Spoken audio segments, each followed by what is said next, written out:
जाजपुर थाना अंतर्गत मकईपुर छकर ठारे अबकारी विभाग चढ़ाऊ कर 32 ग्राम हिरोइन ब्राउन सुगर सहित जड़े गिरफ होती। गिरफ अभियुक्त होती आंकुला पंचायतर पंचानन पंडा पुओ परमेश्वर पंडा। जबत ब्राउन सुगर आनुमानिक मूल्य 3 लाख टंका ऊर्ध। अबकारी विभाग ब्राउन सुगर जबत करने सह आसामी परमेश्वर पंडा को गिरफ कर एक्साइज सुपरडेंट निर्देश क्रमे आम आज आम जाजपुर थाना अंतर्गत मकईपुर छकटारे आम पेट्रोलिंग ड्यूटी करूँ।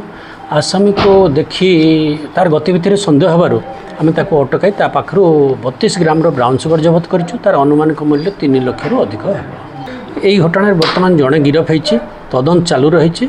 आउ किए किए तदंत कलापर जना पड़ो तो किसी जड़े खाए बिक्री करे आम इटा तीक्ष्ण नजर रखीचु। आम एक्साइज सुपरडेंट निर्देश अच्छे आम पुणी खबर पाइला पर निश्चित भाव में आम केस करूँ। जशपुर अजय रौलंक रिपोर्ट प्रतिदिन टीवी। बेक पिठी अंटा आंठू आदि समस्त दरजर एकमात्र तैल श्री संजीवनी पेन रिलीफ ऑयल।